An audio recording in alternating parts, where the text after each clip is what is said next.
Praise the Lord. இன்று நாம் பார்க்கிற மிஸ்டரியின் பெயர் குளோரிந்தாள். இவர் இந்திய தேசத்தில் பிறந்து இந்திய தேசத்திலே கர்த்தருடைய ஊழியத்தை செய்திருக்கிறார்கள். இந்தியாவை சமயங்களின் சங்கமம் என்று அழைக்கலாம். ஏனெனில் பல சமயங்கள் இந்தியாவிலிருந்தே தோற்றுவிக்கப்பட்டன. அதே வேளையில் இந்தியாவை மூடத்தனங்கள் நிறைந்த நாடு என்று கூட கூற முடியும். ஏனெனில் ஒரு காலத்தில் உலகத்தில் எவ்வித பாகங்களிலும் நடைபெறாத கொடிய சம்பவங்கள் இங்கே நடந்ததுண்டு. சதி, உடன்கட்டை ஏறுதல், குழந்தை திருமணம், பெண் கல்வி மறுத்தல், இன்னும் பல இதற்கு உதாரணங்களாகும். அப்படிப்பட்ட ஒரு நிகழ்ச்சி தான் இது. ஒரு அழகிய இளம்பெண் கணவன் இறந்து விட்டான். பிணத்தோடு சேர்த்து அவளையும் சுட்டெரிக்க இழுத்து செல்லப்பட்டாள். இதை அறிந்த கர்னல் லிட்டில்டன் விரைந்து சென்று அவளை காப்பாற்றினார். ஆனால் ஊரார் அவளை ஏற்றுக்கொள்ளவில்லை. இறுதியில் லிட்டில்டன் அவளை தம்முடன் அழைத்து சென்றார். அப்பெண்ணே கோகிலா என்ற குளோரிந்தாள் ஆவார்.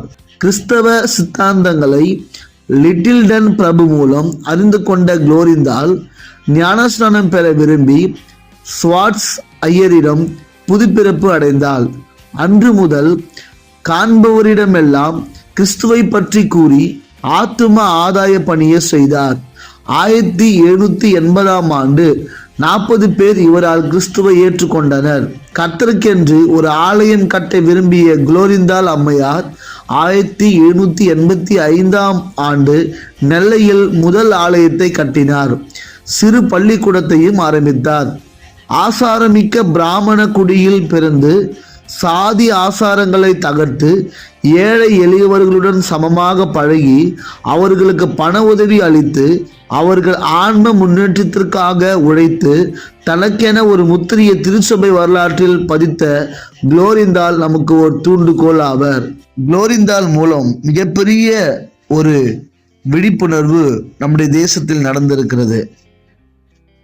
இதை கேட்டுக்கொண்டிருக்கிற அருமையான சகோதரியே, கர்த்தர் உன்னையும் பயன்படுத்த அவர் வல்லவராக இருக்கிறார். அவரிடத்தில் உன் வாழ்வையும் உன்னுடைய எதிர்கால நோக்கத்தையும் முழுமையாக அர்ப்பணிக்கப்படும் போது கர்த்தர் உன்னை கொண்டும் பெரிய காரியங்கள் செய்ய அவர் வல்லவராக இருக்கிறார். ஆமென்.